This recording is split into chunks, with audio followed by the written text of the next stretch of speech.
get more boisterous and how she feel with everything. So this is where I feel like the process gets tough. So There's an obvious attraction. between You're attracted to both. But you Hey guys, and welcome to Little Blackbird 91. I thought I'd give you guys a quick live because this topic's been raging on my comment section. So I thought, why not? Let me give you guys a conversation around it as well and discuss the topic. Because you know what? I'll be honest with you, it's one of those topics where I know that other people have different points of view, right? Not everyone agrees, not everyone feels exactly the same, but it's all good. We're gonna break it down, you know, we're gonna break it all the way down. So let's get into this particular video. We're gonna talk a little bit about the fantasy woman, the reason why men choose the everyday girl or the average beauty, if you want to call it that. Why do men make these choices? Is it because of insecurity? Is there something else? You know, because there's different opinions that were being spoken about on this particular comment that I did on my last video about Mike and Kayla. And so I kind of just wanted to just dive back into it and just kind of give you guys some thoughts from a male perspective. I think sometimes what happens is with these topics, men don't often speak much. This is the problem. And when they do speak, it's on stuff that's not the psychology of men. It's often on stupid stuff, right? But if men actually were to try and break down the reasons why they do what they do, would have a lot more content to be able to say, a lot more content for women to also be able to see how men actually think. Because a lot of times what we have is what we call the chauvinistic man, we have the arrogant man, we have the prideful man, we have the red pill, we have the manosphere, all those type of thoughts about men, and usually it ends in the exact same way, right? You know, it works in the exact same way. It works in a way that is gonna end up being about degrading the other sex. That's not what we're here for. You know what I'm saying? We're here to break down different thoughts. We're here to break down psyche so we can actually understand how some people are really thinking, right? So I'm using Ready to Love as an instance. I'm using Ready to Love to kind of give us a basis to break down some of this stuff, okay? So if you're new to the channel, do me a massive favor. Like, share, subscribe. Click on that bell button for notification of uploads. We appreciate you guys. Stay locked and stay loaded. Much love, Lynette Warfield as well. Appreciate that. Thank you so much. I appreciate that so much as well. Listen, don't forget as well, guys, listen, if you want to support me, we have a Cash App. And, you know, as well, if you want to support the brother, I know you got to put this in front of it. I realize you got to put this in front of it as well. I got to put the dollar sign in front of it, yeah? So if you want to support me, go ahead. Anyway, listen, let's talk about this, man, because I think this is real. I think this is real, right? You know, this is what we need to talk about. Empress Kaya said yes, but emotions are attached to those psyches as well, and this is why I feel like you missed the mark. I think you're overcomplicating what we're talking about here. I spoke about fantasies, about the men choosing fantasy, not choosing fantasy for marriage, but choosing the everyday woman for relationship, and I'm gonna break down a whole bunch of things as well. That will kind of break some stuff down and give you an idea in terms of this particular topic. So let me put a banner on there as well so you guys can actually see what we're talking about today, all right? Why men choose the everyday woman, yeah? Okay, why men choose the everyday woman. Let's discuss this. Why men choose the everyday woman, okay? Right? Yes, let's go into this. All right, cool. All right. Oh, people are cool. Hold on a minute. Oh. Yo, I'm on live right now.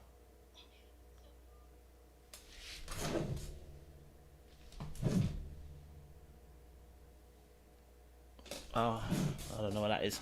Anyway, sorry guys. Yeah, sorry about that, guys. All right, cool. So, woo, Chile.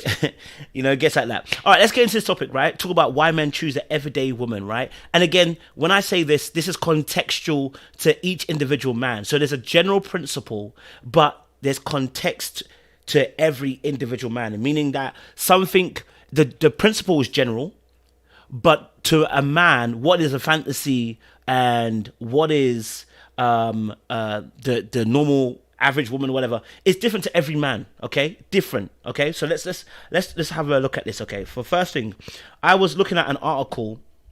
And I want to bring it up because I think it really does help. It was an article that this guy was just talking about his experience. It was actually a white guy, to be honest. So, so I want to just even point it out. But it's the way that he explained his particular reason why he wanted to date particular things, right? And I want to focus on something that he said. Okay, let's have this part. Where did he say it? I want to see it. Okay, cool. So you guys can see this, right? I'll put it on the screen, right? Let's put this up. Beautiful. I'm going to make this bigger so you guys can actually see it because it's right small. So I was on New York Post and it says, why I don't date hot women anymore. I'm going to break it down what the actual thing. But there was a post on New York Post and I just came across it. It says, when it came to dating in New York as a 30-something executive in private equity, Dan Rochkind had no problem snagging the city's most beautiful women. I could have anyone I wanted, says Rochkind, now 40, an Upper East Sider with muscular build and full head of hair. I met some nice people, but realistically, I went for the hottest girl you could find. All right. He spent a better part of his 30s going on up to the 3 dates a week, courting 20-something blonde models, but eventually realized that dating the prettiest young things had its drawbacks. He found them flighty, selfish, and vapid. This is a big thing, okay? This is a big thing. I know you guys can see. I need to make it probably larger because it's a bit small. It's still a bit small. Hope you guys can actually see that. Let's do that way. There we go. Okay. Okay, cool. So, all right, so let's see this, right? All right, so he said obviously he was dating. This is a general. He spent a better part of his 30s going on to 3 dates a week, courting 20-something something blonde models, but eventually realized that dating the prettiest young things had its drawbacks, right? He found them flighty, selfish, and vapid. This is why sometimes when I'm talking about manosphere, I don't like a lot of their points. Because when men actually are matured, we have a different way of thinking. Sometimes I have a problem with manosphere because they get so locked in trying to degrade the other party rather than talk about the psychological aspects of our choices and why we choose certain things. As Links just said, give us that we will choose a woman less attractive than the 8, 9, or 10. And I'm going to break it down as to why, not just what he just said, but I'm going to break it down. There's other things also playing into that, why we choose not the 8, 9, 10 or the fantasy gal, which is often in the 8, 9, 10. Right? The 8, 9, 10 is often in the fantasy range of this situation. Okay. So let's have a look at this, right? So, all right, cool. So beautiful women who get a fair amount of attention get full of themselves, he says. Eventually, I was dreading getting dinner with them because they couldn't carry a conversation. Now, this is a generalization, right? I want to make it very, very clear. This is a generalization. That all pretty women can't carry a conversation. It's a generalization. It's not every pretty woman that can't carry a conversation. I remember a situation, Mandan were talking about this, right? And we'll talk about some of the things that happen. Ugly ducklings that become baddies are not the same as gal who were pretty from young to old. Ugly duckling like people that grow up late, we have to work on a personality. Right? This always, as I said, I didn't say that, Empress K. I didn't say that. I intentionally wanted to make it, as I said, I wanted to hear my words very clearly, right? It's not that all beautiful women are airheads. No. And again, when we're talking about beauty, we're talking about the scale as well. There's an objectivity here about the scale. But when we were younger, the man used to say something like, if you date a girl, if she was an ugly duckling, more than likely she would have developed a personality. And the reason why she would have developed a personality is because she could not rely on her looks to get by. Right? Women and men are valued on two different things. Women are often valued by their beauty considerably, not just by social interaction, but by the media as well. There's a heavy emphasis on looks. For men, it's money when they're older, but when they're younger, it's also looks in some shape or form, right?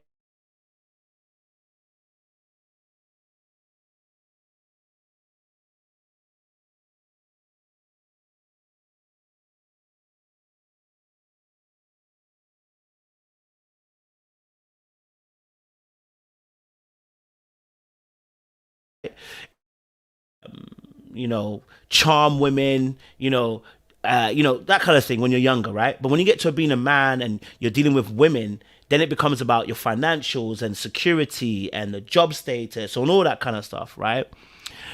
So when we talk about, and this is a good point, AW, it's a good point that beauty is subjective, which is why women have a difficulty of placing themselves in a sexual dating market, because it's subjective.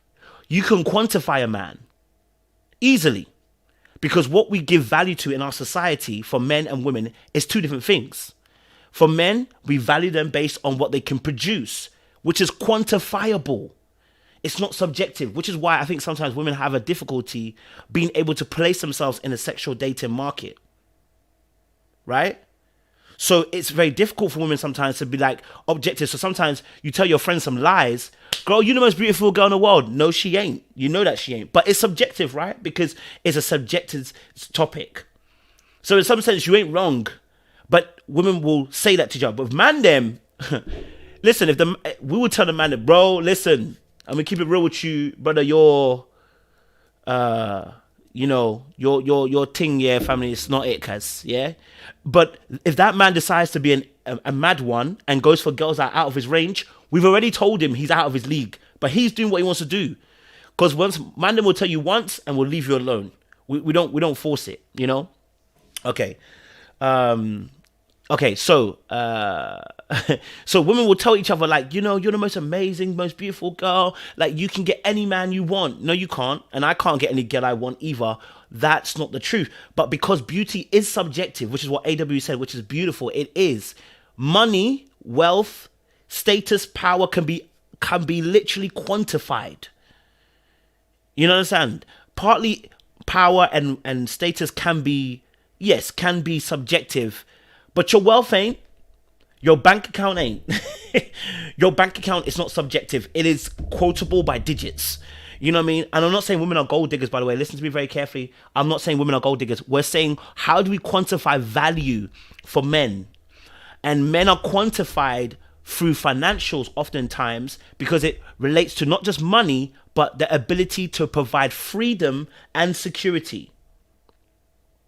Right? That's the ability. And that in itself is what we say is quantifiable, right? So the conversation can easily be said, okay, I want a man that makes 50K. I want a girl that's beautiful. Okay, what does that mean? I want a girl that's beautiful. I want a baddie. What does that mean? And because it's not quantifiable what I want a baddie is, because it's also based on my perspective versus your perspective versus the universal perspective of what beauty or someone's a baddie is, we can say they are universal beauties, right? But it can be subjective. So now it makes it difficult to for women to place themselves in a particular bracket where they stand, right? Okay, cool. All right, cool. Let me go back to what I was talking about. She said she wants a man to come and fix her stuff. I hear you. I hear you on that. Right? I hear you on that. I wanted a man that had a good job and drove a nice car. Quantifiable. Because good job would often come with a financial pay packet. It's quantifiable. All right? And drove a nice car. Maybe not as I say quantifiable. I would say more of a case of, well, you can say quantifiable in terms of, obviously, first, it's subjective slightly because of the look of a car. But then the next part is how much that car cost, right? Because that will give it a different value, right? But yeah, I digress. Okay, so back to what the guy was saying. Let's go back to what he was saying. And I want to break some of this stuff. I want to go to where he said... Okay, so looking to avoid such a fate, Rochkind started dating a woman who isn't a bikini model, Carly Spindle, in January 2015, and the two are now happily engaged. He said the two met after Spindle's mother, matchmaking Janice Spindle, scouted Rochkind at a gym. I gave him my card and I said I have a perfect girl for him, recalls Janice, founder of Serious Matchmaking based in Midtown. Successful men who are in shape have the pickings when it comes to dating, but eventually want a woman of substance. This is the key thing. They want eventually a woman of substance, right? A woman of substance. And again, this situation again, nobody's saying that, all beautiful women are without substance. What I would say is that, again, most people that have had to work to be seen oftentimes develop a personality. They often develop different faculties and different facets to their personality, right? I shouldn't say that, because that sounds like beautiful people don't have personalities. There are women and men, by the way, this is not just women. There are beautiful men out there, good-looking men out there who do not have a great personality. There's not much to them, right? And it's because oftentimes the adversity that's needed to create your personality, to find your place in society, to be able to be seen, isn't always the journey for all people. Think back to school. Think back to school when you were in school, right? Who were the baddies? Think back to when you were in school. Who were the good-looking girls? Who were the good-looking guys, right? Some of those people, if you meet them now, you're like, damn. You know what? When you was in school, you was righteous. You was tip-top niche notch. And now now we got to being adults. Yo, your personality, your substance is lacking. Like your goals, your ambitions, ooh, right? Because when you're in school, it's a much more smaller world, and you have, a smaller number of metrics to work by, right? But when you get older, you realize in order to navigate the world, you have to have different facets about you. And so when people grow up being beautiful, being good looking, always being coveted, always being wanted, when they get older and they're that same way, they oftentimes may lack an identity and may lack a personality, because all of their identity and all of their strength and energy was put into how beautiful they were, because that was the value they were given when they were younger. It wasn't hard for them to be seen, right? It wasn't hard for them to be seen, right? So that is a very important aspect in terms of getting to that next stage when we're talking about the substance part. Yes, Links. Absolutely, bro. Absolutely. All right. Absolutely. Okay. Let's see. Rochkind found that in Carly 30, a lovely brunette who's a vice president of her mother's matchmaking company and Syracuse University graduate. Rochkind proposed to her last mate in Central Park. He loves that Carly isn't the swimsuit models he used to go for. She's a softer beauty, someone you can take home and cuddle. This is the part I want to focus on, right? This is the part, because we're talking right now about the choice that men be making. Look at this part. She is a softer beauty. So she's still beautiful, by the way, guys. He still wants a good-looking gal. Someone you can take home, cuddle with, and she's very elegant. Rochkind says, and she's 5'2", so she can't be a runway model, but I think she's really beautiful and she's prettier than anyone that I've dated.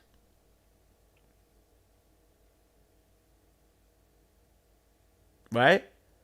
She's a softer beauty, someone you can take home and cuddle with. Right?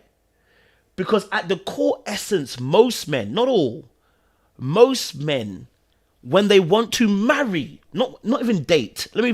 Dating is even something. When they want to marry, dating is another aspect, but it's different. When they want to marry, because when you say you want to marry, it means you want to lock it down forever. Yeah? You want to lock it down forever. In this instance, danger is not something that we want. Danger is not something we necessarily want. Right? Okay? This guy has gone for someone. Someone said. She's a softer beauty, someone you can take home and cuddle with. Let me be very frank and very honest with you. When you come, and this is also, the fact he mentioned about come home with is also, again, it's quite interesting, because he says softer beauty, but someone you can bring home. And this is why I said not all men, and this is why it's not all women. Not everyone values bringing that person to their home. This is key, right? If you come from a good family structure, like, and it doesn't have to be both parents. It can be mum or dad, or it can be both, having both parents. then that pride of being able to bring a man or a woman that is of substance, that cares, that loves, that appreciates, that is supportive, that wouldn't expose you, and you can bring that to your parents, that's a value system that you require. Don't have that.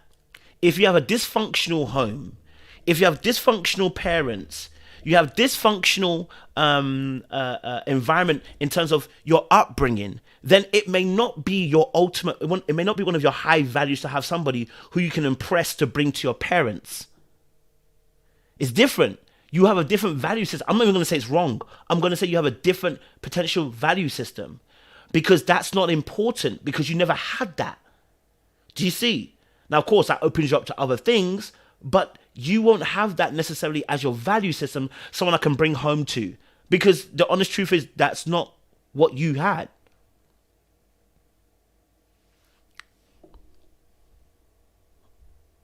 Yeah. Famika said I was a pretty girl who didn't recognize her beauty. Cinderella effect. Didn't know until I was chased off the bus by 4 boys who yelled they liked me. I call it awkward beauty.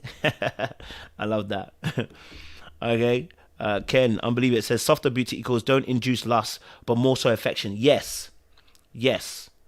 Absolutely, bro. Absolutely. And this is what, when men are beginning to mature, is what they start to differentiate. You know, I said in my other video, I said, Mike said he's infatuated by Kayla, right? If you're infatuated by a woman, we're in the wrong place. I think I got the clip here. Let me see if I can get the clip here. You know what I like about Brandy? You open up, laughing, joking, all of that. You know, not taking up from Kayla. I'm still infatuated by Kayla still. Yeah. It's real slow. Now, what was his words? Not taking anything away from Brandy, but I'm still infatuated by Kayla. Infatuation. Let me bring up the definition for you, infatuation, so that you know that I'm not playing with you. All right? Because infatuation is a very precise word. Okay? It's an intense but short-lived passion or admiration for someone or something. This is not what you're looking for when you grow.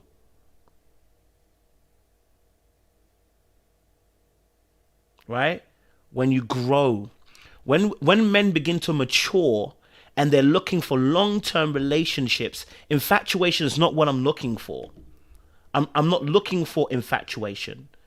I'm at that point, I'm looking for something that's going to be long-term. Look at this, an intense but short-lived passion or admiration for someone or something. It's short-lived. So that fantasy woman, all right, that fantasy woman will give you the short-term satisfaction and validation. That baddie will give you the short-term satisfaction and validation, but you're going to need some substance behind it. The trouble with it is that oftentimes people who are the baddies often don't carry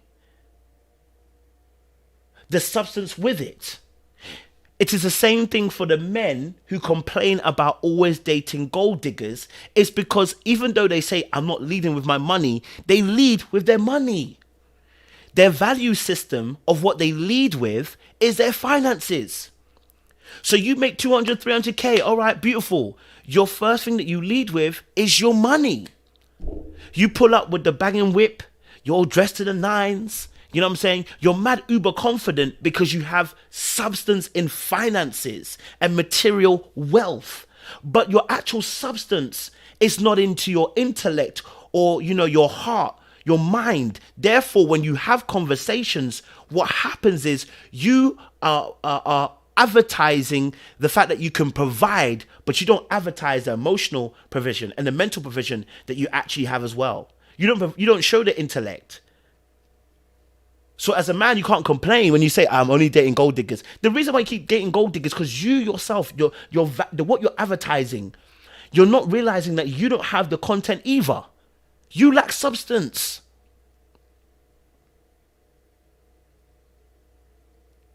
You lack substance. So if you lack substance, you can't expect the other person's going to see the substance that you don't already have. You know? So you need to be looking. So so as again, so it's not. It's the fantasy woman. Okay, and we're talking about. If we relate it back to Ready to Love, when Mike with Kayla and Brandy, Mike wanting to have Brandy more, or being more open with Brandy, is a safety issue. It's a safety issue. So and I'll break it down in a second or two. I don't jump ahead of myself. So let's go back to this, and we'll get back to this again. So not this one, sorry. So he says, when men get to a certain age, they realize that it's important to meet a life partner that they can connect with. She says, looks fade. It's what the Bible says. Beauty is fleeting. I think it's about beauty is fleeting, Proverbs. When men see beautiful, some great looking people say they're given a bad rep unfairly. When men see beautiful women, they are more concentrated on how she looks because they want to have her. So they don't want to go deeper and get to know her, says Isabella Gardini, a 22-year-old Italian beauty signed with major models. And that's why at the end of the date, they wonder, oh, that girl is so beautiful but so empty. That's happened to me often. Yeah? When men see beautiful women, they are concentrating on how she looks because they want to have her, and so they don't want to go deeper and get to know her, says Isabella Gardini, a 22-year-old Italian beauty signed with major models. And that's why at the end of the date, they wonder, oh, that girl is so beautiful but so empty.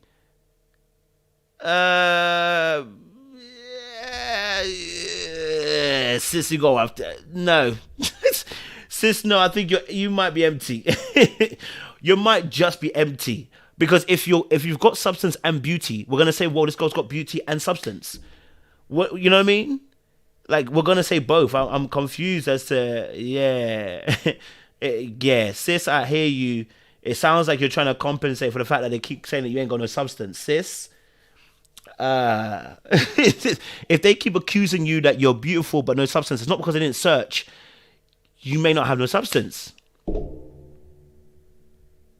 You may not have substance, right? So let's woo, sis, you need to chill. Ooh, but I get what she means though. Yeah, there are stereotypes of pretty women being shallow. It's what we talk about, halo era, and the halo effect. She said, this is another woman this time. She said, from my personal experience, people who are better looking are less likely to pursue advanced degrees or play an instrument or learn other language. Says Benedict Beckold, a 37-year-old Brooklyn writer with a doctorate in philosophy and a body of Adonis. But he's quick to note that he's not just a great set of abs, he also plays the violin and speaks 7 languages. After dating an athletic banker of model good looks for 2 years, Sonali Chitri, 34, has sworn off hotties. He was a Nazi about his diet and would work out hardcore and cared more about his body than just living. Okay, it's going somewhere I don't need to go to, so I'm going to leave it there. So because it's going left, and it's going left, and I don't want it to go left. All right, cool. I can see some conversation in the chat right now. Someone said most men are everyday men. Most men seen bosses, so of course most men would choose everyday women. Okay.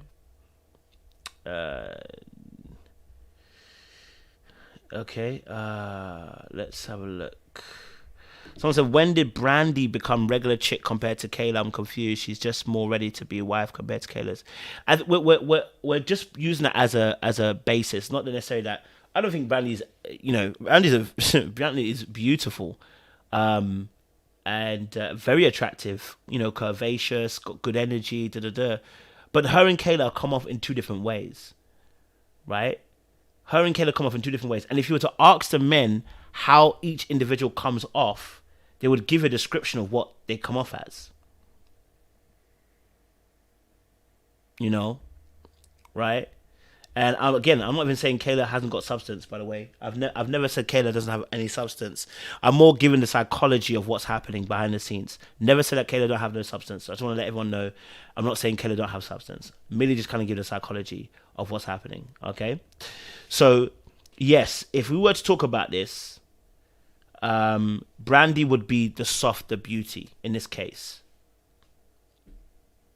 Right? Now, it may be coming down to how she looked, but it's also as well, it's also about, you know, with Kayla and Brandy, what's interesting is when Kayla was on, and again, and maybe it's the way they edited it. That date on the pool scene, yeah, the date on when they were playing pool, right? The way they edited it, okay, the way they edited it, Kayla definitely was using her body more, and there's nothing wrong with that. But there's a limit where you get to where it becomes overtly sexy and you fall into that fantasy category. It's that fantasy category often comes when there's a lot of sexual energy or sexual charge or even just a sexual attraction between two people. You can fall into that category of fantasy. Then if you add the elusiveness, because what makes a fantasy is the elusiveness. Yeah? The elusiveness is also what causes the fantasy aspect. How hard is it to get you and attain you? If you're emotionally unavailable, more than likely you're going to probably start falling into the fantasy category because you actually try to keep distance between yourself and the other party emotionally, meaning I can't capture you. Do you get it? Then you start to kind of fall into that fantasy category, right? So in that aspect, and by the way, I'm sure Kayla and Mike are having conversations. They're talking, they're vibing, they're doing all that stuff. What I'm saying is, if you believe your power is in your body, right? If you believe your power is in your body and in your physique, it emanates an energy to the other side. Right? So if I can't penetrate you emotionally, you're at a distance from me. And while you're at a distance from me, your body's also saying, come. Baby, come into my room. Take me high, higher than the moon. You know, your body's saying all of that. But emotionally, I can't get close to you. This is what creates the mystery and the fantasy and creates that chase that gets men thinking, ooh. The elusiveness. Because look, why would I say, okay, Megan Good would be my fantasy? The reason being is because I can't attain her. It's improbable, seemingly, I can't attain her. You understand? So, someone said that at work, I need to chill. Okay, so you know, so it's the probability. Again, that's why it's fantasy. Because what does fantasy mean? It's the improbability and impossibility of capturing you. So when you give me the allure of your body, that I can capture the body, but I can't capture the mind, that is what creates that fantasy. So, yes, to one person, to one man, you will seem like the normal everyday girl, but to another guy, you'll seem like a fantasy because of the gap between trying to get you. Right? Now, the question is, do you have more in the fantasy box, men that seem to be in the fantasy box? Or do you have more men in it who think you're an everyday girl box, meaning you're attainable? That's the key question. Right? Whether you're attainable in that aspect. Yes, Kayla has more sexual appeal. One, because, you know, but it's also about the way that she knows what her body does. Right? She knows what her body does. She's very much aware of what her body can do.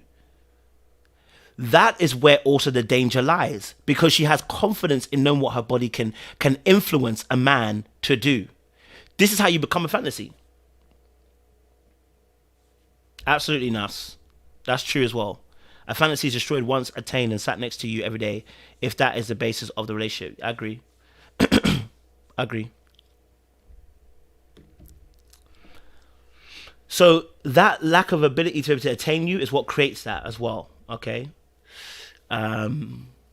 You know, so that's also important. Okay, let me go through some things. Let me go through some things.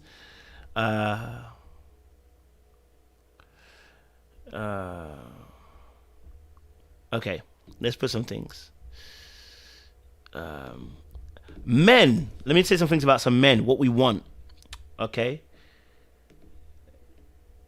men desire vulnerability. Okay, men desire vulnerability. All right, now they don't always get it right, and they might not always say it, but men desire vulnerability. Okay, we look for it, and a lot of times men can't articulate it, but they're looking for it. Right? Men will struggle because they don't talk often. They struggle to articulate it, but they do it by behavior. We are looking for your vulnerability. Are you open? Right? Are you open? With Brandy and Kayla, from Mike's perspective, who's he getting more openness from? It's seemingly from Brandy. But it also has another effect as well as this as well. If you're not open, there's also a danger here.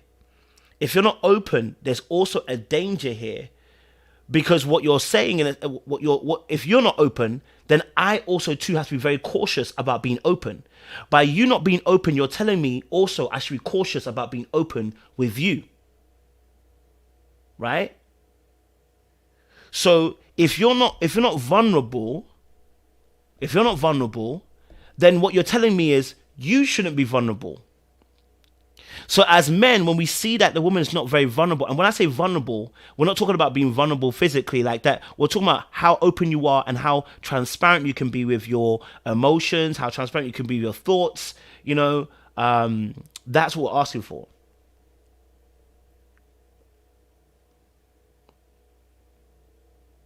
Right? Okay? So we want to see that vulnerability. We want to see you being open. We want to see you creating a... And here's another thing. Number two for men, right? Number two for men, all right? Number two for us as men, all right, is men desire safe space. Some of you are not a safe space. Yeah, it's that simple. Some of you, you're not a safe space for us as men. Yeah? You're not a space. Okay? Some of you are not a safe space for us as men. I mean, why it's not allowing me to put the thing up? This thing is moving very mad. Hold on. This thing is moving very mad. Men desire safe spaces, right? And the reason why is because we don't usually have safe spaces in life. We usually don't have safe spaces in life. The world is not safe. We grow up in households, oftentimes we're told to be strong, be this, be that. We want a place where we can remove our armor.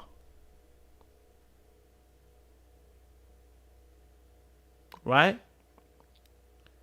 We want a place where I can take my armor off and you're not going to stab me. Do you understand? We look for that. This is why sometimes beautiful women are overlooked, because they're not a safe space. Not all. Again, it's not an all. What can happen is, because the person, if somebody's really sexy or beautiful, or like, let's say in a scale of 8, 9, 10, right? They can make the relationship transactional rather than it being an interchange. Right? So sometimes what can happen is a lot of men have dated these pretty girls and they're not a safe space, because it comes back to what they need versus what we need and versus what I need. So you gonna get yours, but you don't do the same thing for me, right? You request these things of me, but then you don't provide a safe space for me. You don't think I need it. You don't think I need it, right? You don't think I need it. So now men will look for, let's say, the average woman, the softer beauty, all right, who can provide that safe space. Do you get it? And that place oftentimes is a place that's non-threatening. Non-threatening. Not non-threatening. Yeah? That safe space is not just about what you create. It's about how you move. Yes, Links. It's about how you move. Right? And so I'm going to talk about this now. Sometimes the reason why baddies are not the choice that men want to settle down with is because I'm not trying to be in war every day. I'm not trying to be in war with other men every day. I'm not trying to be in war every day. No. I'm not trying to be in war every single day. No. You know? Adrian J, why would we be... That's not what we're saying. I didn't mention anything to do with mothers at all when it comes to partnership. A minute ago, you just said everybody needs safe spaces. And then when I'm saying that men need safe spaces, you're telling me that men are looking for mothers in their partner. That's not a safe space. That judgment right there is what we mean by a safe space. We get judged all the time. No, women too. Don't get twisted. But we're talking about men today, right? That right there. That deduction. I'm telling you we need peace. Women will say we need peace too. I say men need safe spaces. Women need safe spaces too. That's what we're talking about right there. That's exactly what we're talking about right there. It's a judgment zone. So what happens is we just go, all right, allow that. Not gonna deal with that, brother. Yeah, I'm not dealing with that, bro. If I can't rest and take my armor off, because as soon as I do, you're already telling me the way to how to act, how to feel. I can't rest in your lap. I can't put my head on your bosom. I can't say today. I don't want to have to be strong today.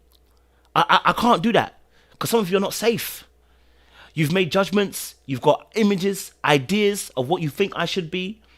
And so when I take my armor off, it's like, oh, put your armor back on, boy. Put your armor back on. No. I don't want to see that. I don't want to see that. You know? I don't want to see that. You know? Someone said men don't like competition. It's not that we don't like competition. Excessive competition, it's not worth it.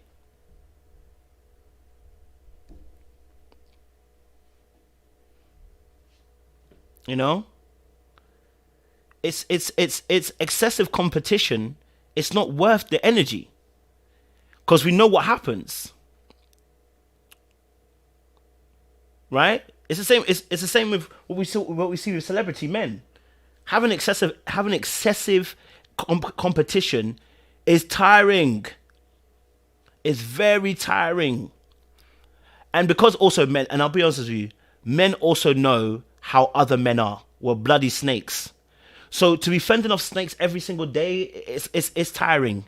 Because you know snakes are coming close to the yard every single day. You got to clear the yard every day. Every day, I can't take my armor off. Do you see? I can't take my armor off. So it's only one aspect, by the way. This is one aspect.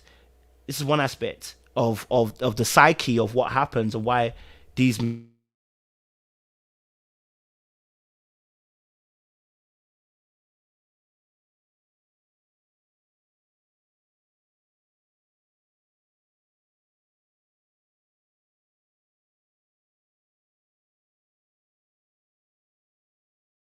men take. You know, it's draining. You know, so yeah, it's tiring. It can be tiring on that aspect. Okay. It's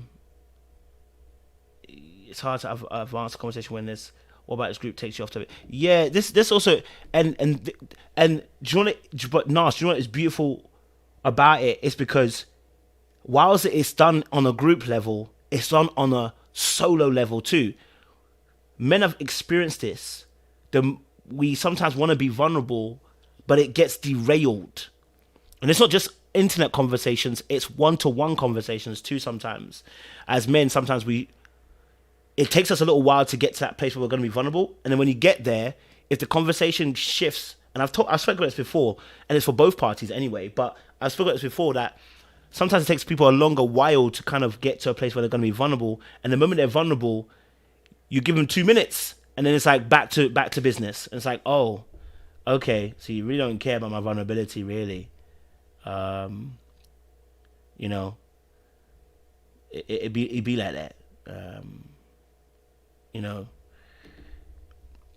I don't trust anything. I'm listening to what Coach has said. It sounds like mothering. Some men do want that. So I ask a question. Those men who want mothering are completely different. We're not talking about those kind of men. We're talking about as a general principle for men.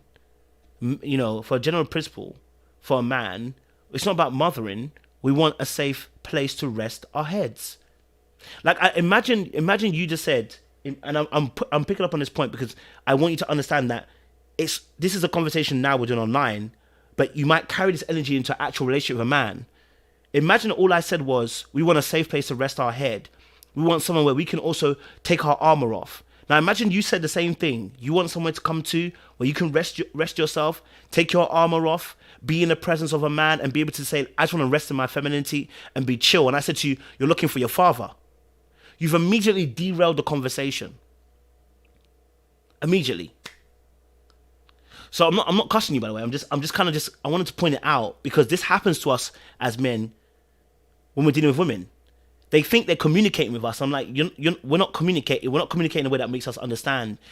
When we say we want peace, or when we say we want to rest and be able to have vulnerability, we don't want to be mothered. Those men that want to be mothered, they're not the people you should be even dating. We're not talking about those men. Don't date them. Men don't want to be mothered. That's the opposite of what we want. You do that, we're literally going to have a problem. I didn't ask my mother. What I'm looking for is a safe place to also rest my head, where I've come back from a hard day of fighting. I also don't want to fight at this moment. I want to rest. It's not about being a mother. Yeah?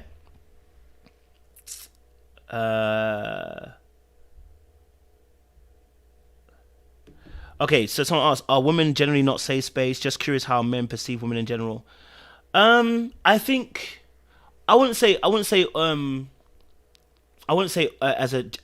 all women or anything like that. I'll say there are. I would say that there are a lot of women who are very great spaces. I've met so many that are great safe spaces. I'd say also I've met a lot of women too that talk. Do you know what it is? Sometimes women don't like, and I'm not saying all women, by the way, let me not say that, but there's some women that don't like silence. So like when you don't like silence, what happens is you fill the gap in. Right? So like we could be talking and let's say, and men sometimes need a breath in between. Right? Sometimes as men, when we're thinking, if we're not fully used to always sharing intimate thoughts, we just need that breath. We need that space. And sometimes women get uncomfortable when there's a break or silence in a conversation, and then they want to fill it. It's not all women, by the way, again, it's not all. So sometimes women end up being not safe spaces, not because they're trying to hurt you or anything, but simply because they're uncomfortable with giving it a bit of time. Now, sure, women will come out and say, we've done X, Y, and Z for men, and men don't appreciate it. I agree, that does happen. And at the same foot, women do this towards men. So two things can be true.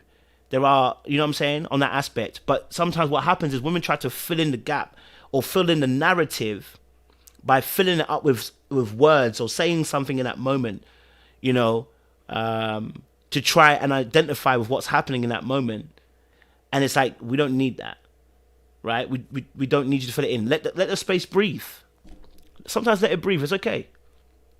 We're going to be cool. You know? That's true as well. I hear you, Christine. I hear you. Yeah. I hear that, Nas. Thank you for sharing that. I appreciate you being vulnerable on that as well. Nita said, I give up, my brain cells cannot. And do you know why you're struggling? Because this is new information. And as it's new, it takes a lot of processing power to process what's being said. Because what happens is a lot of times men don't talk about this kind of stuff. They're too concerned about being six figures and being high value and being all that kind of stuff, and not talking about what maintains an actual relationship and what you need from women. All of this, she's a baddie, I need bunda, I need breasts, I need this. It's all great, but it's not maintaining a relationship. What you actually need from her. And a lot of times men can do it, but they don't articulate it. And so it becomes new information. It's like, oh my God, this is what men take into account. And it's like, oh, it's very heavy. It's actually really simple.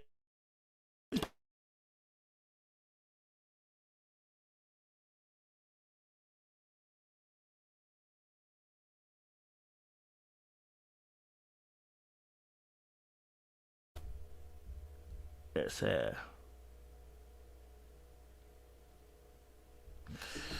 Tiffany said men can't be trusted like that for us women to just give up our vulnerability like that. Yeah, I mean, again, there are levels to vulnerability, there are levels to being open. You know, there are levels to this, right? But if you're going to be guarded, you're going to be guarded everywhere. Like it's not nothing to do with me. You're already guarded when you meet me. Most times you're already guarded before you met me. It's not because I wasn't, strong masculine presence. No, you were already guarded. Like, people who know how to be vulnerable know how to operate in what level to be vulnerable with. This is why it's a practice. If you practice vulnerability, you know how much to give at what point in time. You know that if you share this doesn't hurt you. It's a vulnerable moment, but it's not going to hurt you if I share this particular thing. People who are inexperienced in sharing their vulnerabilities and being vulnerable struggle to know the levels to be able to give vulnerability to particular people. Now, of course, there are manipulative men out there. That's completely different. But in terms of actually relationship, viability, you know, that's another situation as well. Yeah. Yeah, so yes, thank you. Nurturing over mothering. Thank you. Yeah. Okay, so Manfred Lake says, get a therapist. Women are not here for men to keep draining them with all their problems. So I thank you for sharing that thought again, first and foremost. I'm going to counteract that and say, if that's your immediate first thought, you've lost us already. Because I never spoke about him giving you his deepest, darkest traumas and everything. I didn't say that. I never mentioned that. The fact that you heard that we need a therapist, that you thought you said you get a therapist, is immediately missing, and you've dismissed, and that is what we're talking about again. Destroy the safe zone immediately. That thought process destroys the safe zone. What's a therapist got to do with this situation? I never said anything about deep traumas. I spoke about being able to be vulnerable with you. Being able to share intimate thoughts with you. There are things that we go on in our life that we want to be able to share with you. There are things that we go through that we want to share with you. Right? So this is not to do with a therapist. Right? So I want to cancel that immediately. I want to cancel that thought immediately. Right? If you're talking about people that got deep traumas, that are suffering, you shouldn't even be there in the first place. You shouldn't even be in the first place. If you're talking about people that got deep lying wounds and traumas, baby, you shouldn't even be there in the first place. We're talking about just as men, general, what we're wanting and needing. I'm drilling it home because I think sometimes it doesn't get drilled in a particular way, right? And because we don't re-articulate it very well, that right there is destroying the safe space right there. Because I can almost bet you will talk to a man and you'll hear him sharing some deep, intimate thoughts, and in your head you're thinking, you should get a therapist. And by the way, when you think that, it actually shows on your facial expressions oftentimes, your body language, and then your replies. And then we sense that too. And we're like, okay, this is probably not a safe space for me to share things. And what you'll realize is men might not say anything to you. And this is where we need to work on ourselves as men. I'll be honest with you, work on our communicational pieces. Won't say anything, we'll just drift away. Then we find ourselves with somebody else. That's not the reason why we cheat, by the way. Men can cheat for all types of reasons. And half the time it's got nothing to do with you ladies at all. You know? Okay, I hear that, Emma. I'll put that as well. Yeah, thank you, Link. That's what we're trying to make, that distinction, you know. Want to make that clear distinction. You know. Okay. Confrontational. Okay. Nagging is not a safe space. That's true as well. I got that. Yeah, that's very true. Nagging is not well. That's true. Needs to be communicated. Yeah. Well, that needs to be communicated. Absolutely. We need to let you know that we need time to decompress. I agree. I think a lot of us struggle with nurturing our partners because it's a risk, especially for those of us who have never been nurtured, have never learned to nurture ourselves, which is, I think, a great point. I definitely hear you on that. Definitely hear on that, and that's the difficulty. You can't give what you don't have. It's very hard. It's why we all need. This is why we all need probably a bit of therapy. Do you know what I mean? Women are out here telling men to open up. When they do, women turn away. I'm not your mother, and that's what I'm saying. So that's what I was saying about the fact that it might not be that a woman would even say it to you, and this is why I wanted to highlight this, because it's rare that a woman would say this to your face. Oh, I'm not your mother. It will be carried in their energy because they'll think it, and it will come out in their actions. I'm not your mother. You're scowling, you're rolling your eyes, you're huffing, you're puffing. You got a short patience for hearing anything he's got to say. You won't provide a safe space. It will come out in actions rather than you saying, I'm not your mother. Rarely would you hear women trying to cuss. I mean, she would have to be disrespectful in almost in another way. It comes more in contemptible behaviors rather than actually being what's being said as well. Yes. So it's like a science killer. I hate you. What is your perspective on giving women safe space without men saying we're nagging? I believe men should give women safe spaces. I won't say much because today it's not about the women. I want to speak to the men. Do you know what I mean? I want to stick to the script, but men should give women safe spaces. Absolutely. Sanjay, as we're not saying women aren't safe, we're saying that some women embody the safety men desire more than others. Absolutely that. Good conversations you guys are having in the chat. I like it. Appreciate you guys who are sharing in the chat as well. It's good conversations. Whether we agree, disagree, it's good to have those conversations in the chat because people need to have this dialogue as well. So I appreciate you guys who are being respectful in the chat as well.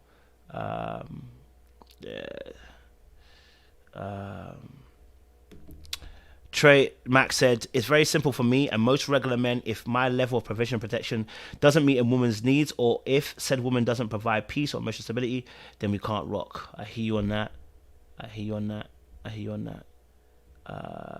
Yeah.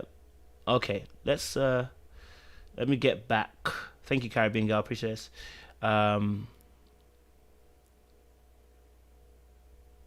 Yeah. Someone said that the woman that is given her bosom, haven't all women been that safe space everyday chick and got played? Yeah, when you're dealing with boys. Yeah, when you're dealing with boys. Yeah. When you were dealing with boys, you got played that way. I agree. Because boys didn't value that. Do you understand? Right? What they valued in terms of a relationship, that aspect made sense because you were the homie girl. It was great that you did that as a young boy. But as a man, this is essential. What boys face in the world and what men face in the world, completely different.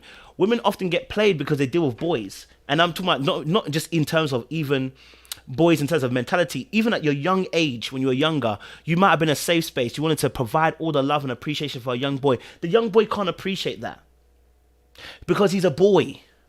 And what he's facing in the world are boyish things. And the Bible says, listen, when I was a boy, I spoke like a boy. When I was a man, I spoke like a man. I behaved like a man. There are things that face a man that don't face a boy. And so the appreciation of a safe space for a young boy, it's not the same. He don't appreciate it the same way. He don't even realize he's not safe. But when you're a man and you mature, you realize you need these safe spaces, man. You need it, But I definitely hear you on that. Young boys have been played. Young boys have played this as well,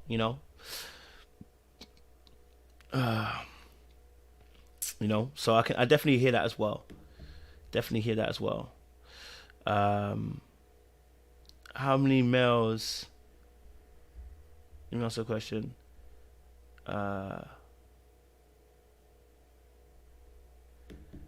How do men treat the woman they regard as safe? Answers based on lived experience, please. Okay. How do men treat women that are safe? If we're talking about actual men that are good men, they treat them appropriately. If someone's safe and they're a good man, they may not marry you, and they may not they may not be with you all the way through, because there are other components that make up for this as well. But he should treat you respectfully. He should honor you, because he understands the value of the fact that you create a safe space for him, and that he's able to be safe around you. It shouldn't be disrespectful. Now, of course, if the man is disrespectful and he's disrespectful to somebody who regards a safe space for him, that person's disrespectful in all aspects. That is not the kind of guy you want to be around. Do you know what I'm saying? It's not the kind of guy you be around. That's a completely different situation. Do you know what I mean? Those kind of men don't want that. Men who value, who genuinely want to be in long-term relationships, who genuinely love wanting to be with women as well, who actually want to be in long-term relationships, these are the kind of things they value. I'm not talking about the players. There's nothing. The player is going to play. The F-boy is going to do the F-boy. Those guys, they're going to do whatever they're going to do. You know what I'm saying? They're always going to do what they're going to do. We're talking about men that are healthy, that want to have a relationship with you. Right? Those men who want to have a healthy relationship with you, they want to do these kind of things. They will appreciate you. They will respect the safe space. If you give your safe space to somebody who you know is disrespectful, and he's disrespectful not just in that area, he's disrespectful all over the place. You see, disrespectful men are not disrespectful in one area. I need you to get out that lie. It's a lie.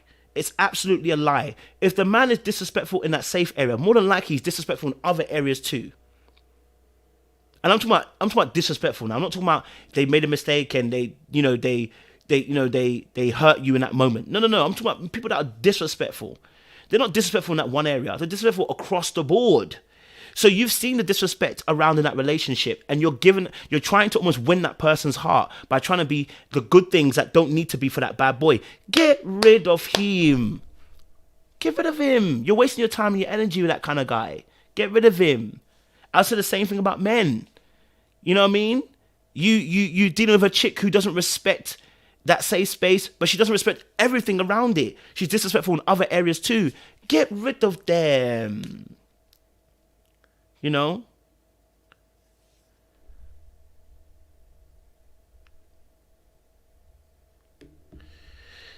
So are you talking about the rare minority of men, not men at large, because they don't value safety over sexy? Lived experience tells us that. I'm talking about men in general. Like, men in general, this is what we value. But because the original thing was said about the fact that women get played when they open themselves out, right? That is why we're saying this. If you said that women get played, not you per se, but they said women get played when they open themselves. And I'm saying to you, those men who are going to play you, they're not the guys we're talking about. We're talking about men who want a relationship with you. So men who can get things wrong are not the same men as people who are trying to play the game. Why are we talking about men who want to play the game? Men who are trying to play the game don't care about anything. They're playing the game. We're not including them in the conversation. Men who want to actually have a relationship. If I'm playing the game, I don't want a relationship. I'm trying to F you over. They're not included in the conversation. Only men who want to have a relationship are we dealing with. Because men who want to play the game will do anything to win. They're not included.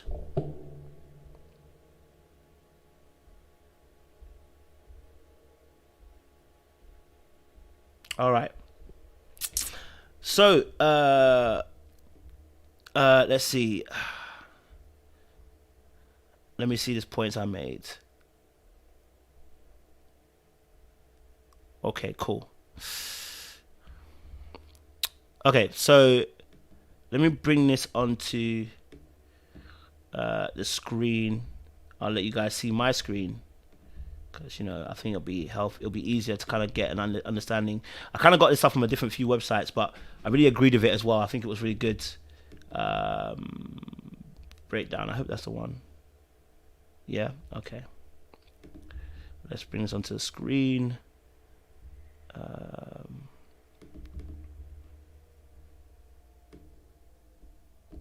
Okay.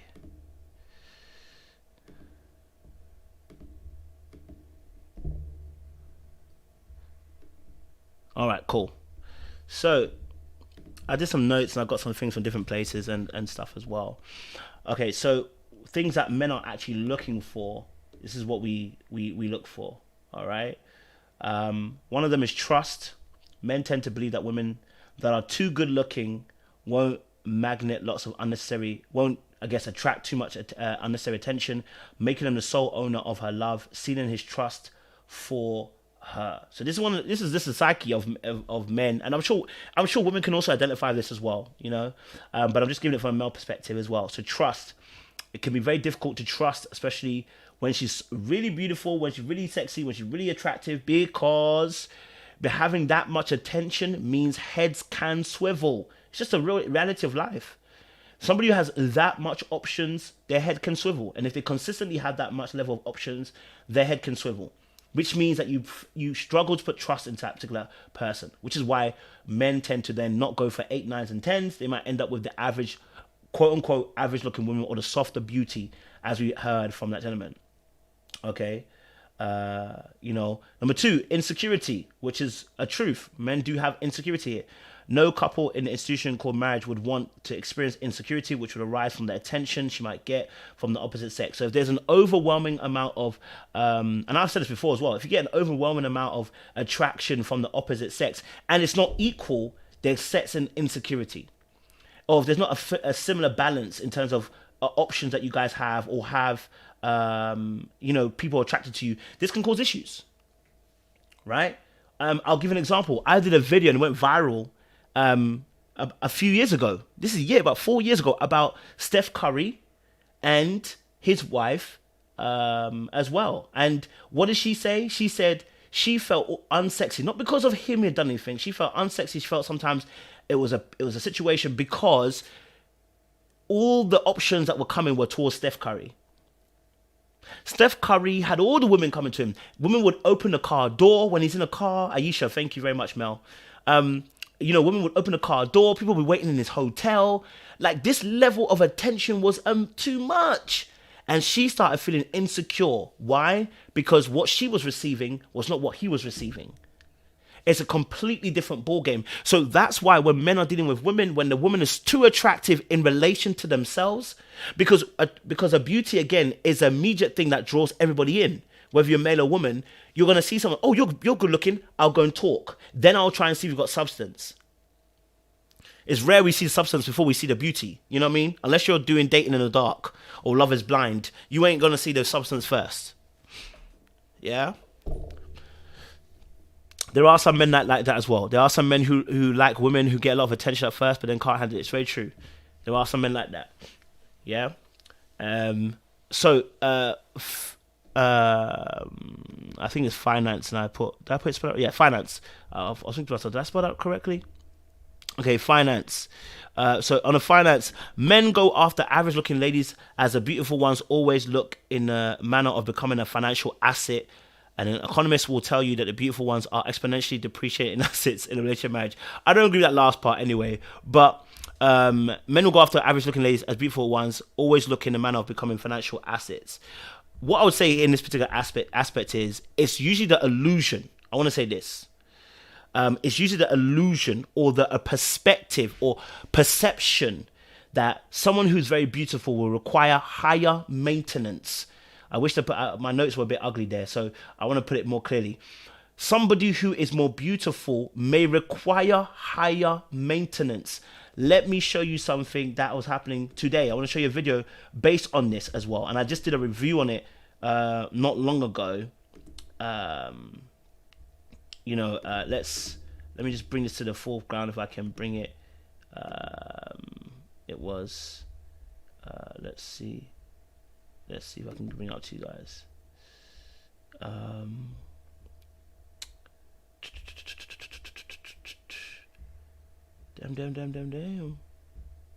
Where is it? Oh, why didn't I put it in my notes? I always be doing this and then I'm looking for a video that I can't even find. Basically, the lady was saying about how men chase women that look a certain way, and she can look after herself financially. She pays for her nails and hair and all this kind of stuff, and meanwhile he cannot financially basically provide for her in that particular way. And I was like, yeah, that's absolutely true, because you're going to have to maintain that. So when you see that level of beauty, there's an assumption that's made is she's going to be higher maintenance. It's going to require much more resources in order to hold her attention and maintain her and her lifestyle. So it becomes, again, very difficult to get that perception out of your head, because that's what you believe due to what we get told sometimes in society. Yeah? So sometimes we can have that thought process, and therefore now dealing with a woman that is so beautiful, a man will say, do you know what? Maybe not. That's going to require too much maintenance. That's going to require too much resources, too much of my time, too much energy. It's too much. I'll struggle to maintain this. So let me leave that alone. That's it. So men date who they can afford. They should do. They should do. They should do. They should do. Okay? Men do, and they should do. Not all men, but they should do. Because in all honesty, potentially you are going to have to maintain this woman. You know? So, honestly, it's going to be a problem. Men with extremely beautiful women are the high value men because of the position of power he has. Beauty doesn't trump power. Absolutely, Links. Absolutely. Absolutely as well. That's 100%. 100% that as well. Bang on the money. That's very true. Yeah. Backhanded compliments that happen as well. Yeah, these happen as well.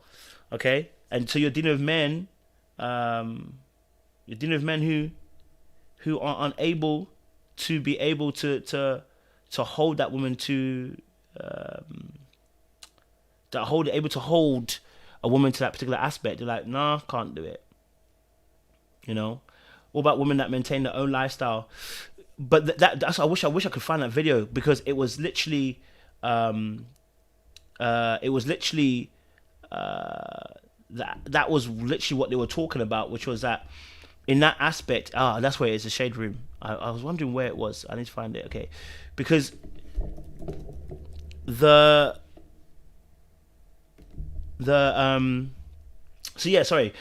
the even though you're going to maintain your lifestyle, there'll be some aspect where, you know what, we may need to maintain the lifestyle. We may need to keep the upkeep of your lifestyle. So when you are dealing with a woman, you are thinking about her financial level, because it gives her a different level of access, a different level of freedom, right? So it can be very difficult. Though we think though we're supposed to be a team, we do think as individuals as well within the team. So it can make it sometimes hard to want to stay in that situation and say, actually, I'm going to be cool with just dealing with this person this particular way, you know? So yeah, it's man, I wish I could find a video. I'll find this video for you guys, and when I get it, you'll see. But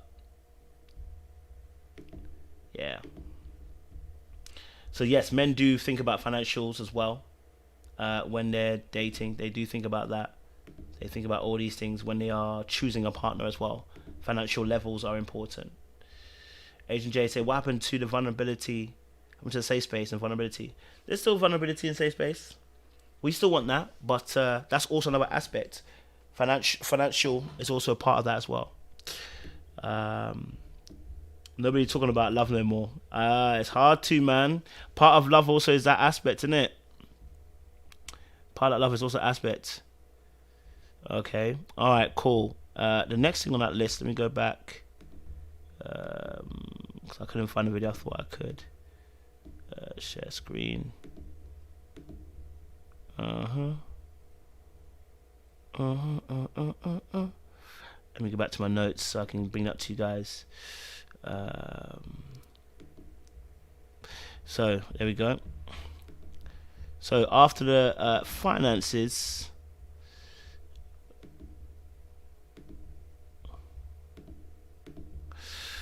another thing that men are looking for: loyalty. Okay, loyalty. Most men sort out for these categories as they go after the average looking, because they believe that they have a slim chance of indulging in unfaithful acts. Hold on. In any unfaithful act. Some of these notes are a bit wonky. My wordings here is a bit mad.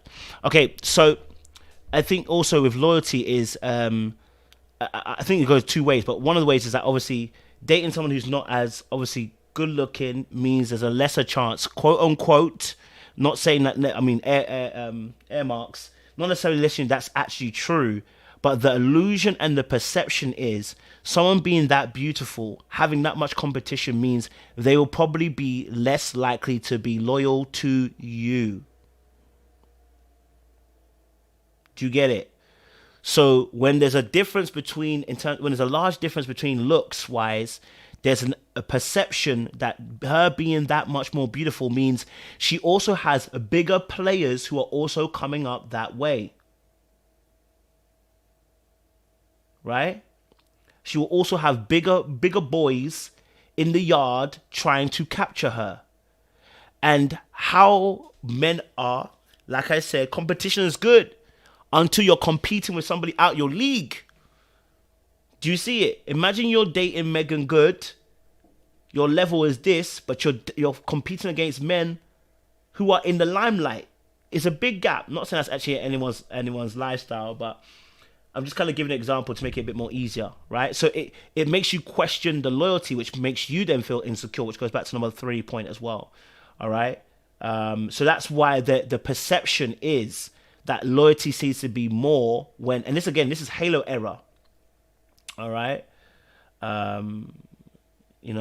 So number 5 is intelligence, which we spoke about earlier on as well.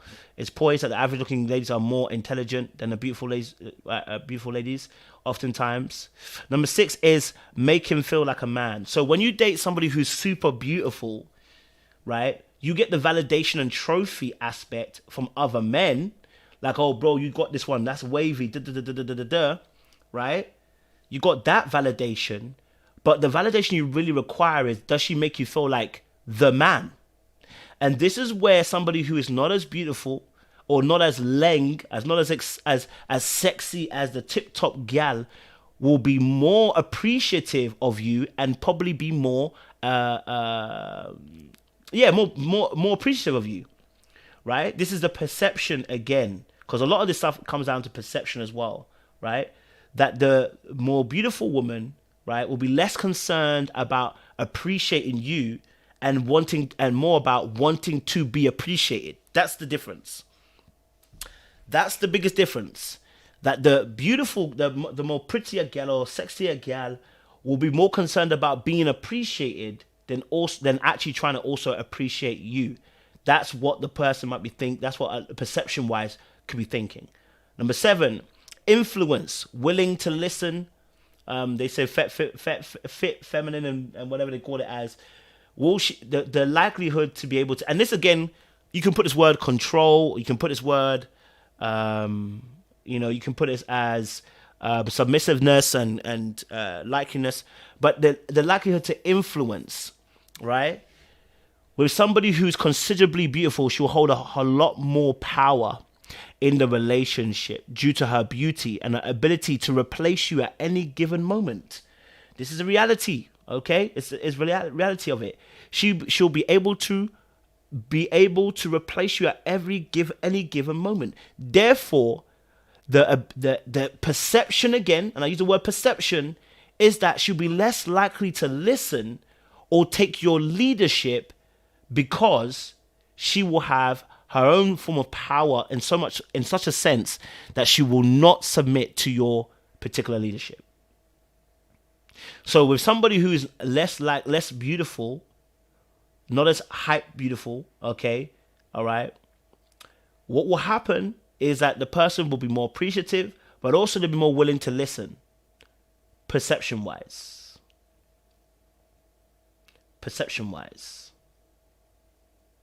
All right.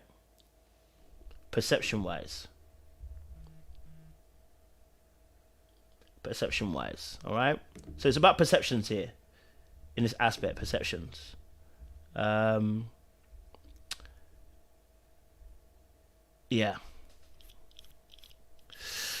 Okay, so yes, I think we brought some good conversation right now. I've gone over an hour, so I didn't want to go that long. But DD said, looks are not the defining factor for marriage material. It's a superficial way to view marriage. There are many wives who are attractive. It's not about character. It's about character needs met.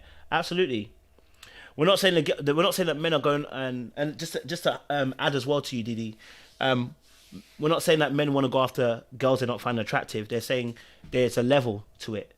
There's a level to it. So, yeah. There's a level to what the men are looking for. So why they go after fantasy, why they go after everyday looking girl, the fantasy will potentially have those aspects where they might not be loyal. They will have other men chasing them. They have other extreme cases of competition. A likelihood that they won't be listening or be influenced as easily. Yeah. Someone said, y'all love saying that, but men will not marry an ugly girl just because she got a good character. Yeah, we're not saying the girl is ugly. The girl is still good looking. We're saying that you're talking about fantasy versus the everyday good looking girl. Complete difference. We're not, you've hear me correctly. Never did I say the girl had to be ugly. Never. I said the girl that you're talking about is everyday look, meaning she has literally a certain level of beauty versus someone who's a baddie or fantasy type of woman. It's completely different.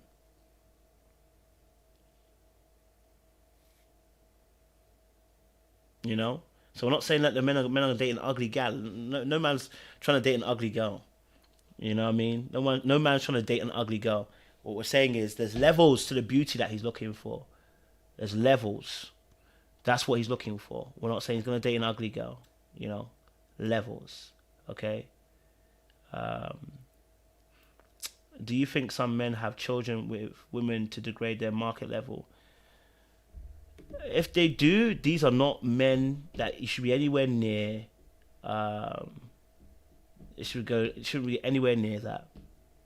Anywhere near. Yeah. Shouldn't be anywhere near.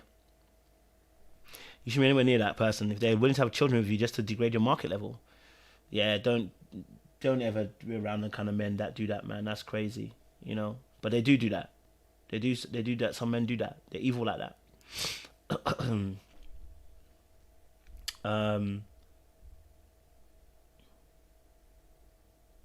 Absolutely, bro. I hear that.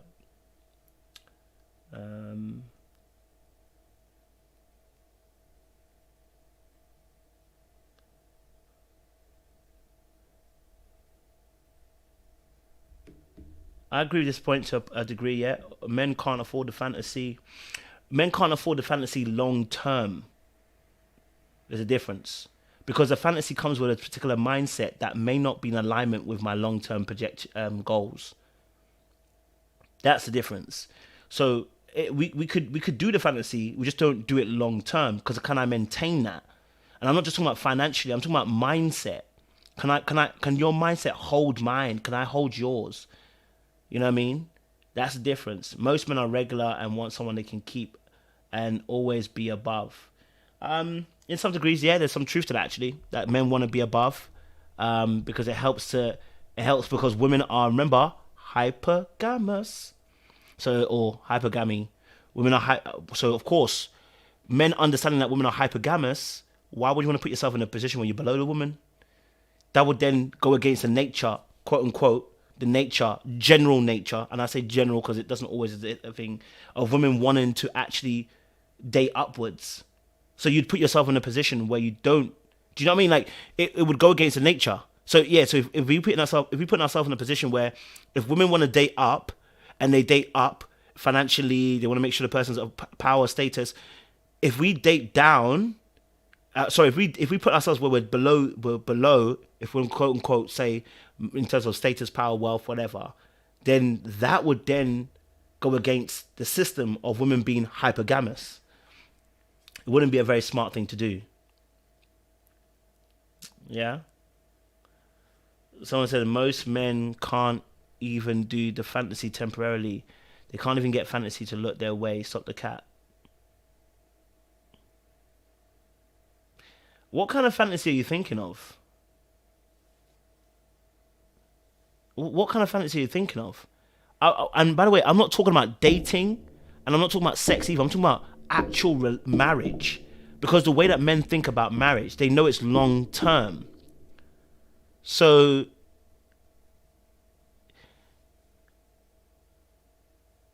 you know, most men can't even do the fantasy temporarily. They can't even get the fantasy to look their way. Okay, do you know what? Let me say most men. Do you know what? Let's say the average man can't do that, right? Because the average man falls in the average bracket. So we can say that. Let me not disagree and say, yeah, the average man. Obviously, everyone's got their fantasy, but yeah, if let's say the average man, that's why it's a fantasy. You get me? That's why it's a fantasy.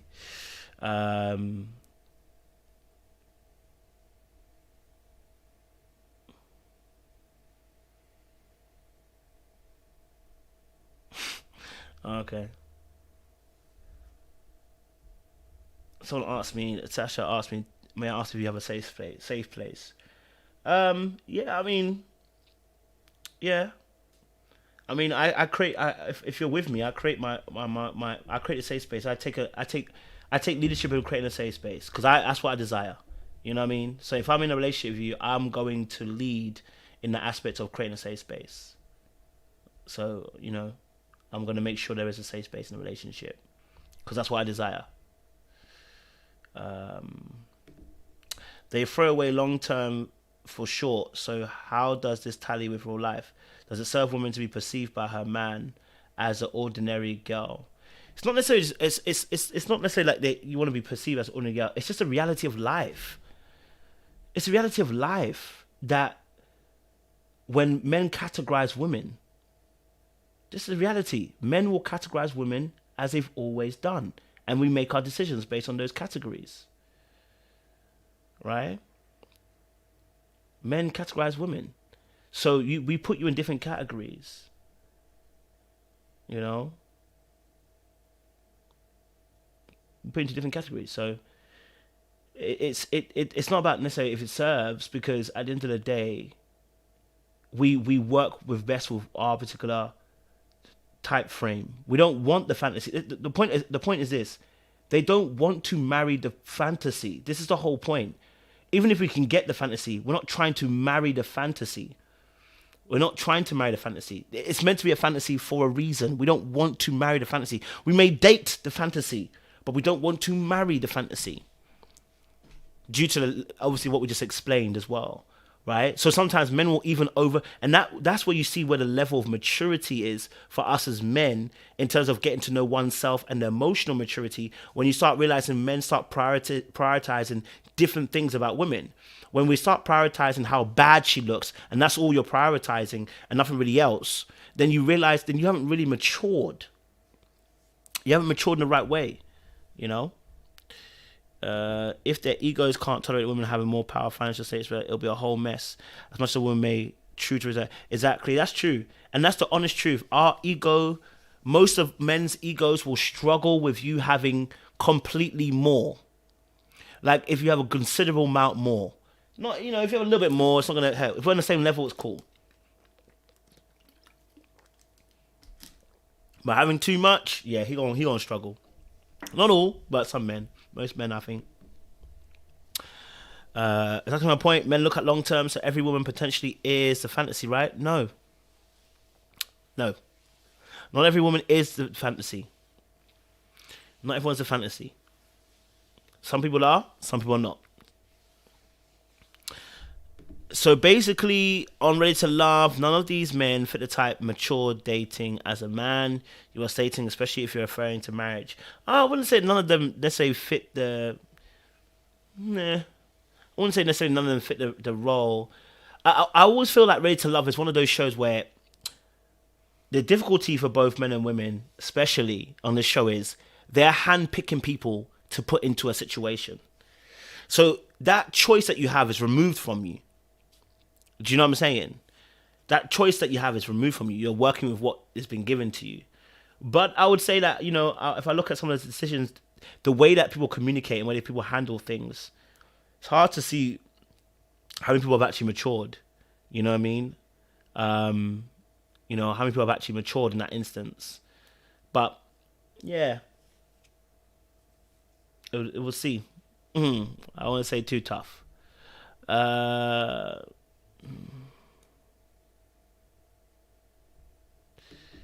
No, lies. Once men get money, they go from dating average women to dating and marrying the fantasy type baddies. More cap. Well, I think the first thing that you've put there is once men get money. You have to talk about windows. Because when people get money, money represents power. You need to be able to adjust your trajectory when you get power to have what we call the pleasure plateau. You see, men who haven't had that level of power can get excited about that level of power that they now have and end up marrying the baddie. We're not, again, and of course, again, baddie is subjective to where you stand first and foremost and where you see that woman being. That's also another thing as well.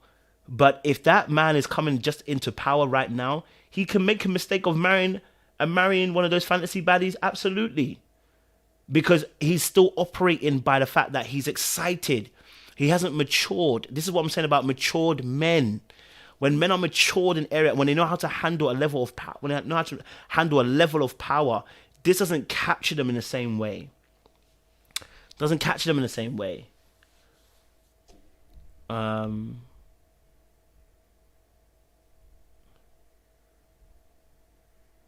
Okay.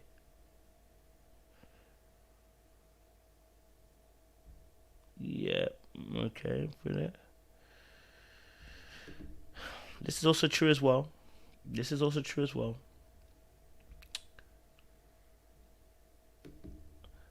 Then why don't these men go and get more money, better job, level up, cue the statistic, yikes, rhetorical. But I don't get what would be the thing.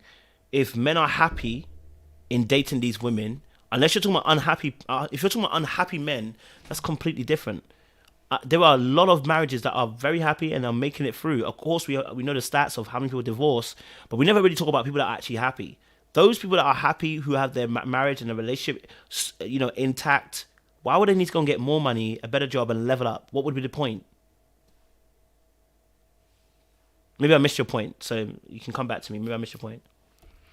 All right. Okay. Yeah, potentially. I don't think the women are ready either, to be honest.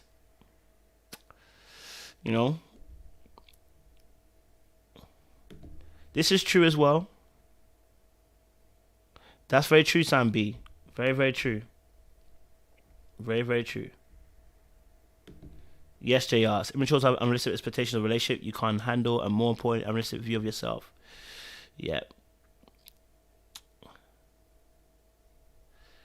It seems like some men's ego can't handle a woman has a lot, yet this same man has a take me as I am mentality. They're not the men you should be dealing with then.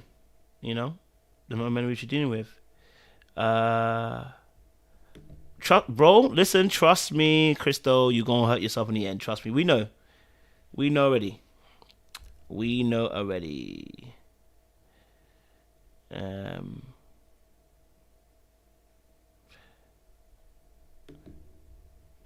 But at that point, it's not as so much as a fantasy at that point.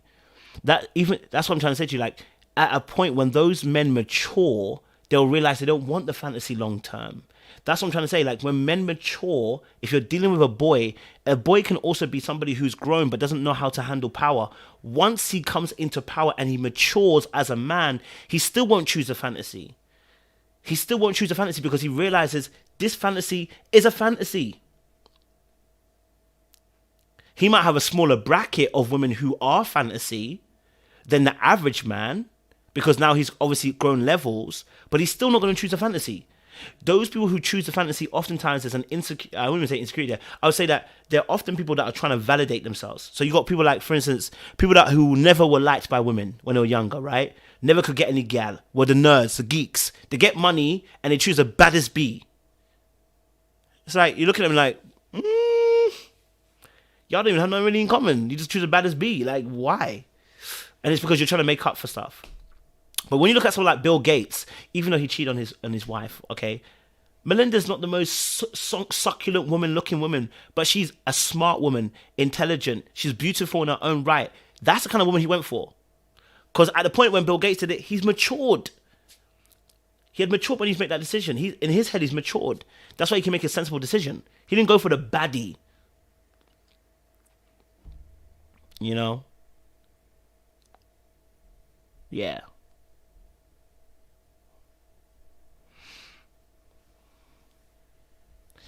Someone said, I feel Kayla has to deal with men objectifying her because she's attractive. I'll be interested in talking about how she can avoid this type of men. The only way she can avoid this type of men is the same way men who got money can avoid gold diggers. Show me your content of character. Let that be your lead.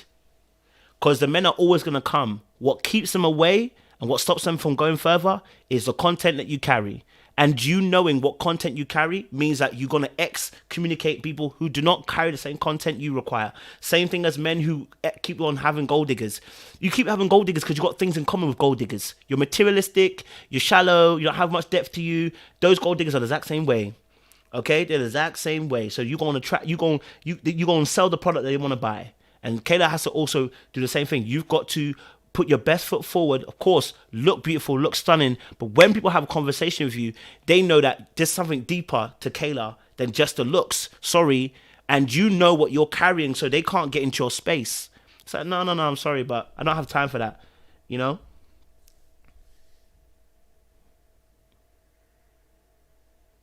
Yeah, bro. Real spit, man. We're going to have to, man. Gonna have to, because clearly there's a lot of madness out there. Do you get what I'm saying?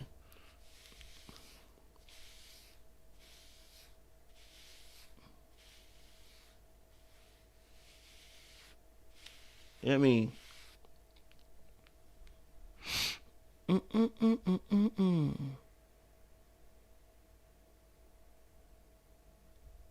Someone said, name all the most powerful men. None of their wives are average except the ones who get married before they had power.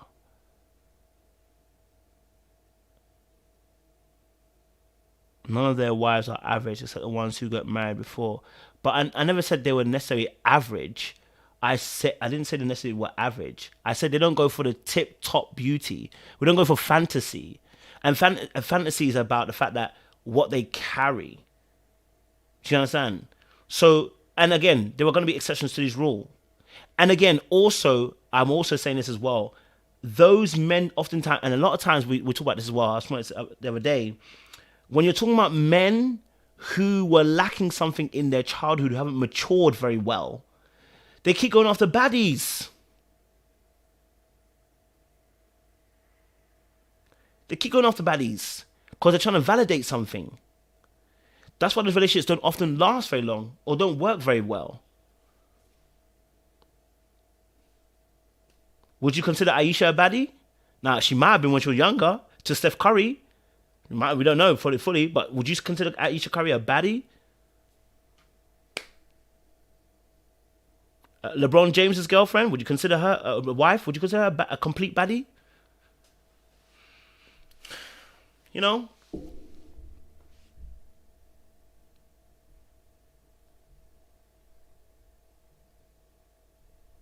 Do black men do that?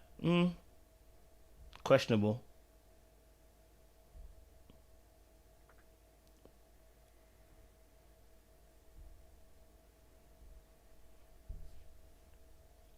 She turns out one form.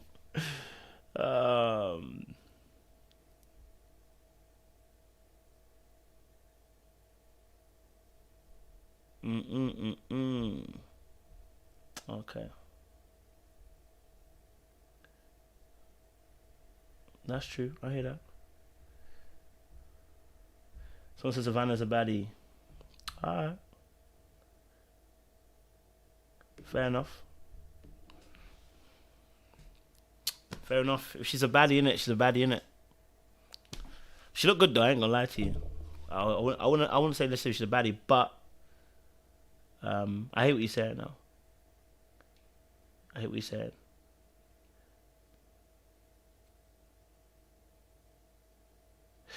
But do you know what is also interesting as well? And I'll say this last point because I'm gonna go. We've been on here for way too long now. My bad. I didn't mean I didn't know it was gonna be this long, and I appreciate the conversation. That the final piece of this also is that women with so much beauty are a problem for men because their ability to influence men. The problem with too much beauty is that it has the ability to influence men. Right? So because she has that much beauty or that much good lookingness or that much sexy, that's why you'll realize that men don't want to be around that, because you take me out of my control aspect. I don't have all the control that I need to have over myself because your beauty has the ability to influence. So that becomes a problem for a lot of men. You know?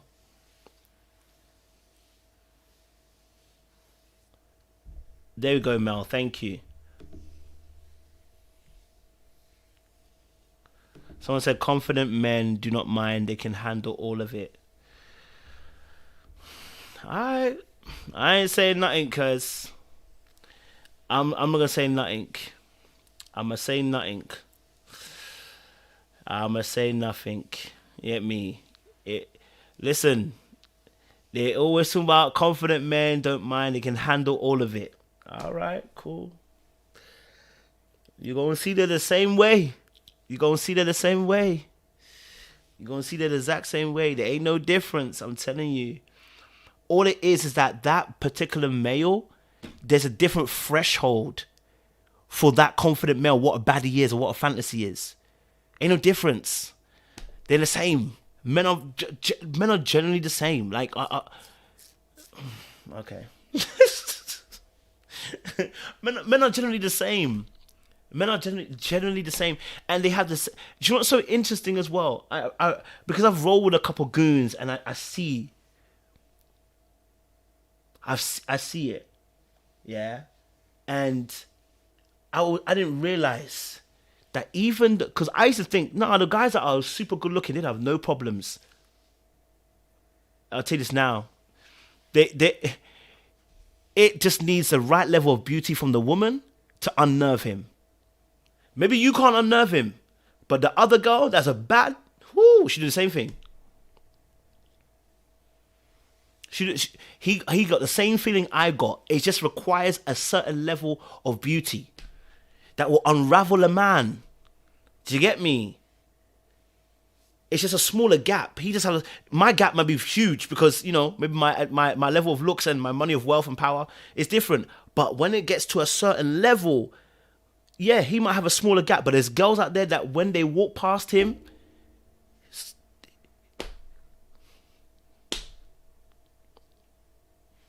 kafaz.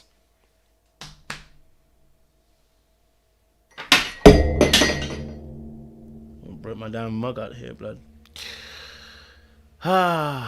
Yeah. Good talk there, Sean. Good one there. But listen, it's gonna be crazy. I love this, man. This was a good conversation.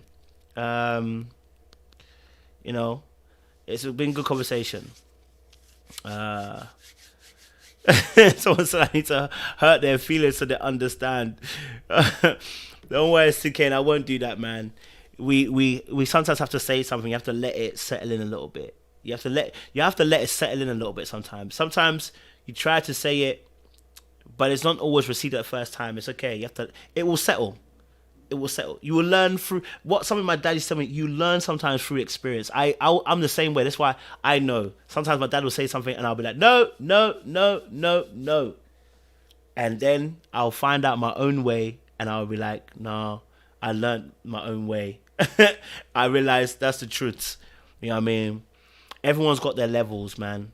You know, everyone's got their levels. So, you know, no matter how confident that man is, there's a woman and women out there that make him feel uneasy, you know? Yeah. Woo, Chile. All right, listen, guys, I got to go. I got to go. I got to hold. I got to go. It's been good. It's been good conversation. Don't forget as well, guys. Listen, these are the kind of conversations we want to have in person. These are the conversations we want to have in person. So make sure you guys grab your tickets as well. Okay, I need to pee. I really need to go to the toilet. But make sure you guys grab your tickets as well. Description box down below. Do you know what I mean?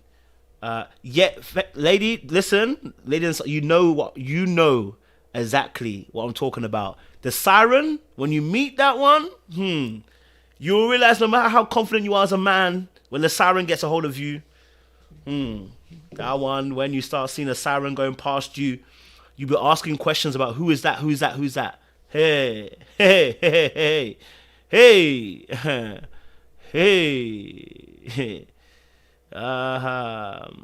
Okay. You will see that it's alert. All right. Anyway, guys, we're gonna be on later on for the Love Is Blind. I haven't watched it yet. I need to go and watch it. So I need to go. I'll be on later on, guys. A little bit later on. So look out for the request. All right. I appreciate you guys. Whoo, so lots of I need to pee.